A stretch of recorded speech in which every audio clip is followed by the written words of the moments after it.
আসসালামু আলাইকুম। আপনি কি লোন নেওয়ার কথা ভাবছেন? অনেক সময় আমাদের বেশি পরিমাণ অর্থের প্রয়োজন হয়ে থাকে। চলুন জেনে আসি কিভাবে লোন নিতে পারবেন। ডাচ বাংলা ব্যাংকের পার্সোনাল লোন আপনি ব্যক্তিগত যে কোনো কাজে নিতে পারবেন। সেটা আপনি যদি মনে করেন যে পড়াশোনার কাজে নেবেন বা এমার্জেন্সি ট্রিটমেন্ট মেডিকেলের ক্ষেত্রে বা ব্যবসার ক্ষেত্রে বা ইলেকট্রনিক যন্ত্রপাতি ক্রয় থেকে শুরু করে বিয়ে শাদী বিভিন্ন কাজে। ডাচ বাংলা ব্যাংক সাধারণত 4 শ্রেণীর ব্যক্তিদের লোন দেয়। প্রথমত হচ্ছে চাকরিজীবী, দ্বিতীয়ত হচ্ছে প্রফেশনাল ব্যক্তি, তৃতীয়ত হচ্ছে বাড়িওয়ালা, চতুর্থ হচ্ছে ব্যবসায়ী। লোনের পরিমাণ সর্বনিম্ন 50,000 টাকা হয়, আর সর্বাধিক লোনের পরিমাণ ডাচ বাংলা ব্যাংক দেয় 20 লক্ষ। এর নিচে সম্ভব না। এই লোনের মেয়াদ হয়ে থাকে 1 বছর থেকে সর্বোচ্চ 5 বছর, অর্থাৎ 1 বছর, 2 বছর, 3 বছর, 4 বছর এবং 5 বছর, এর মধ্যে যে কোনো একটা নিতে পারবেন। নতুন লোনের ইন্টারেস্ট রেট বর্তমান সময়ে আপডেট করা হয়েছে 11.50%। আর অন্য ব্যাংক থেকে যদি ডাচ বাংলা ব্যাংকে টেক ওভার করে লোন নিয়ে আসেন তাহলে 11%, এবং লোন নেওয়ার ক্ষেত্রে প্রসেসিং ফি কিন্তু 0.50% প্রযোজ্য হবে। এর বাইরে ডাচ বাংলা ব্যাংকে লোনের কোনো হিডেন চার্জ নেই। ডাচ বাংলা ব্যাংক থেকে বেতনভুক্ত ব্যক্তি লোন নিতে পারবে 18 থেকে 70 বছরের বয়স পর্যন্ত। সেক্ষেত্রে মাসিক আয় 30,000 হতে হবে। বেসরকারি চাকরি করলে চাকরির অভিজ্ঞতা 1 থেকে 2 বছর হতে হবে, আর সরকারি বা আধা সরকারি চাকরি করলে মিনিমাম চাকরির বয়স 6 মাস হতে হবে। এর নিচে হলে হবে না। বাড়ির মালিকদের ক্ষেত্রে 18 থেকে 70 বছর বয়স এবং তাদেরও মাসিক ইনকাম মিনিমাম 30,000 থাকা লাগবে। তাদের কোনো কাজের অভিজ্ঞতা লাগবে না। আপনি বাড়ির মালিক এটাই জাস্ট প্রুফ দিতে হবে। প্রফেশনাল ব্যক্তি অর্থাৎ কোনো ক্ষেত্রে চার্টার্ড অ্যাকাউন্টেন্ট, ডাক্তার, ইঞ্জিনিয়ার, উকিল, তারা ঋণ নিতে চাইলে 18 থেকে 70 বছর বয়স হতে হবে, মাসিক ইনকাম মিনিমাম 30,000, এবং এক্ষেত্রে 6 মাসের প্র্যাকটিসের একটা প্রুফ দিতে হবে ব্যাংকে। ব্যবসায়ীরা 18 থেকে 70 বছর পর্যন্ত বয়স, এবং ব্যবসায়ীরা লোন নিতে চাইলে মিনিমাম মাসিক আয় 50,000 হতে হবে। কাজের অভিজ্ঞতা হতে হবে মিনিমাম 2 বছর। এর নিচে কিন্তু সম্ভব না ডাচ বাংলা ব্যাংকের ক্ষেত্রে। আপনি লোন নিলে কত টাকা ইন্টারেস্ট আসবে, চলুন বিস্তারিত বিষয়টি দেখে আসব। তার আগে অবশ্যই ভিডিওটা লাইক করে দিবেন, শেয়ার করে আরও মানুষকে জানিয়ে দিবেন, রিকোয়েস্ট থাকলো।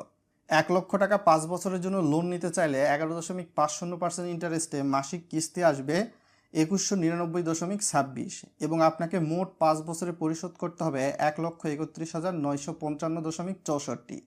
আপনার 5 বছরে 1 লক্ষে মোট সুদ আসবে 31,955.64। আর যদি আপনি 1 লক্ষ টাকা লোন নেন 1 বছরের মধ্যে পরিশোধ করতে চান 11.50% ইন্টারেস্টে, আপনার মাসিক কিস্তি আসবে 8,861.51। সেক্ষেত্রে মোট পরিশোধ করতে হবে 1,06,338.06। আপনার মোট ইন্টারেস্ট আসবে 6,338.06। অনেকটাই কম 1 বছরের মধ্যে পরিশোধ করলে। 2 লক্ষ টাকা 1 বছরের জন্য লোন নিলে 11.50% ইন্টারেস্ট, মাসিক কিস্তি 17,723.02। আপনাকে মোট পরিশোধ করতে হবে 2,12,676.12। 12,676.12 এটা আপনার ইন্টারেস্ট আসবে। 5 লক্ষ টাকা 5 বছরের জন্য লোন নিলে 11.50% ইন্টারেস্ট, মাসিক কিস্তি আসবে 10,996.30। আপনাকে মোট পরিশোধ করতে হবে 6,59,778.22। আপনার মোট ইন্টারেস্ট আসবে 5 বছরে 1,59,738.22। 5 লক্ষ টাকা 1 বছরের মধ্যে লোন নিলে এবং 11.50% ইন্টারেস্টে পরিশোধ করলে মাসিক ইনস্টলমেন্ট আপনাকে দিতে হবে 44,307.53। মোট পরিশোধ করতে হবে 5,31,690.32, এবং মোট ইন্টারেস্ট আপনার আসতেছে 31,690। কম সময়ের মধ্যে পরিশোধ করলে আপনার ইন্টারেস্টটা কম আসবে, কিন্তু আপনি বেশি টেইনর বা মেয়াদে আপনি যখন লোনটা নিচ্ছেন তখন ইন্টারেস্ট রেটটা যদিও সেম থাকতেছে, কিন্তু ইন্টারেস্ট আপনাকে বেশি পরিশোধ করতে হচ্ছে, এটাই বিষয়। 10 লক্ষ সমপরিমাণ অর্থ 5 বছরের জন্য লোন নিলে 11.50% ইন্টারেস্টে মাসিক কিস্তি আসবে 21,992.61, এবং মোট আপনাকে পরিশোধ করতে হবে 13,19,556.44, এবং এই ক্ষেত্রে আপনার মোট ইন্টারেস্ট আসবে 3,19,556.44।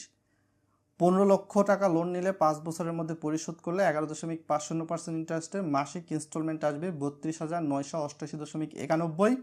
মোট পরিশোধ করতে হবে আপনাকে 19,79,334.67, এবং সেক্ষেত্রে আপনার মোট সুদই আসতেছে ইন্টারেস্ট 4,79,334.67, অনেক বেশি।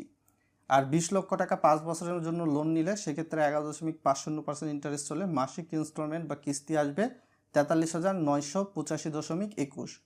মোট পরিশোধ করতে হবে 26,39,000-এর কিছুটা বেশি, এবং সেক্ষেত্রে আপনার মোট ইন্টারেস্ট আসতেছে এখানে দেখতে পাচ্ছেন 6,39,112.89।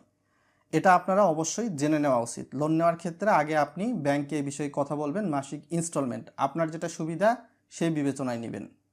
লোন নেওয়ার জন্য প্রয়োজনীয় ডকুমেন্টস কী লাগবে? 3 কপি পাসপোর্ট সাইজের ছবি, এনআইডি কার্ডের ফটোকপি, চাকরিজীবী হলে ভিজিটিং কার্ড বা অফিস আইডি, আপনার টিন সার্টিফিকেট বা ই রিটার্নের কপি। যদি 10 লক্ষের বেশি আপনি লোন নেন তাহলে ই রিটার্নের কপি লাগবে। 10 লক্ষের মধ্যে লোন নিলে আপনার টিন সার্টিফিকেট হলে হবে।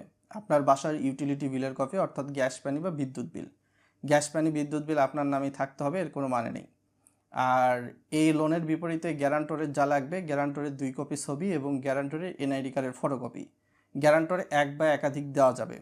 আর এই ক্ষেত্রে লোন নিতে চাইলে অবশ্যই ডাচ বাংলা ব্যাংকে আপনার একটা নর্মাল সেভিংস অ্যাকাউন্ট মিনিমাম থাকতে হবে। আদারওয়াইজ লোনের জন্য আবেদন করতে পারবেন না। যারা নিয়মিত লেনদেন করেন তারা আবেদন করতে পারবেন।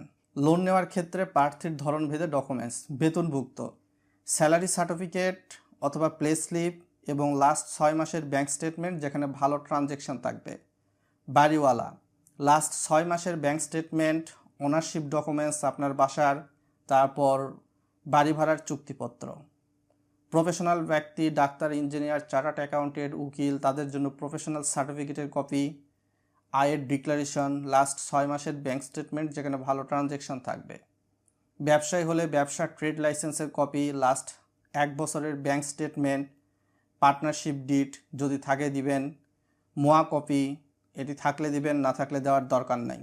অল রাইটস, লোন নেওয়ার পরবর্তীতে আপনি যদি আর্লি সেটেলমেন্ট করতে চান, মেয়াদ পূর্তির আগেই লোনটা পরিশোধ করতে চান, সেটা করতে পারবেন। তবে সেক্ষেত্রে লোন নেওয়ার মিনিমাম 6 মাস পরে এটা করতে হবে। আর আর্লি সেটেলমেন্ট বাবদ ফি কিন্তু 0.50% এসে থাকবে। এটা যে কোনো সময় আবার পরিবর্তনও হতে পারে।